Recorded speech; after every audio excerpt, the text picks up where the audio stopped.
Warning, I had a dream. Firstly, this is not R18 or sexual or violent, but it was a night-sweating very scary nightmare nonetheless. If you like money and wealth, read on, but be warned, this is scary. With the benefit of hindsight, I probably should have published this a few days ago, but I did take some time out to think about it, and then very selfishly, I took advantage of the issue for myself before letting the public know, a bit like insider trading, and for that, I apologize. Here's the nightmare. And, please, first up, if you're going to take any action because of my dream, then you must speak to your financial advisor, and ask if this company is right for you. Remember, I'm not a financial advisor by any means, and can only speak for myself and the actions I took, but I do feel that I must make my dream public, just in case it may help others and give them peace of mind.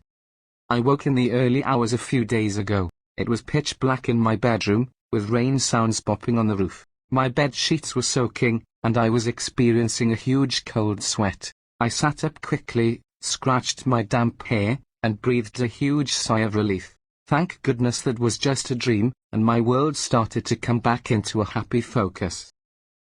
I have a small portfolio of global shares for long-term investment growth and hopefully some regular income as well.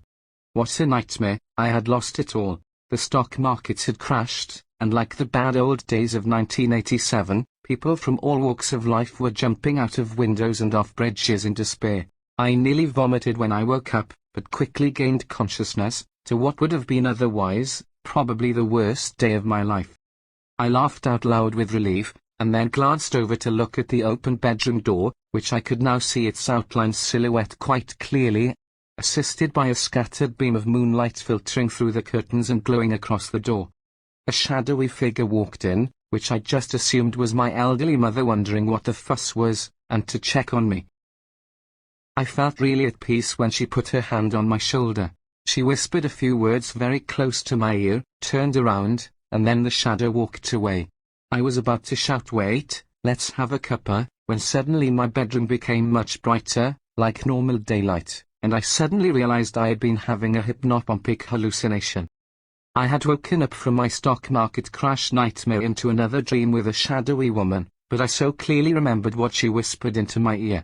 Her words never left my mind, and later that morning I took action. I should have told you then, but I'm telling you now, so you can decide whether to take action or not. She put her hand on my shoulder and simply whispered, "Sell this company," and then she turned and walked out of the room. But she wasn't really there, it was just a dream, but I had no hesitation selling my shares in this company. Who knows if she will be right or not, but I decided not to take too many chances, especially in this go woke, go broke world we all live in at the moment. I recall what happened to Anheuser-Busch, the owner of Bud Light, when they went all woke with the rainbow transgender bender Dylan Mulvaney. I wasn't going to take any chances, the advice seemed so real, so I sold all of my shares in that company. Who cares if she will be correct or not, as I certainly have peace of mind not holding any more shares in that company.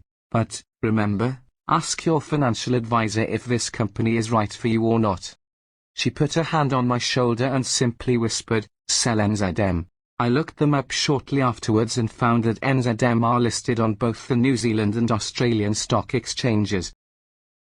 The company she told me to sell was New Zealand Media and Entertainment. Thank you for listening. Geraint, on behalf of WhangareiTim.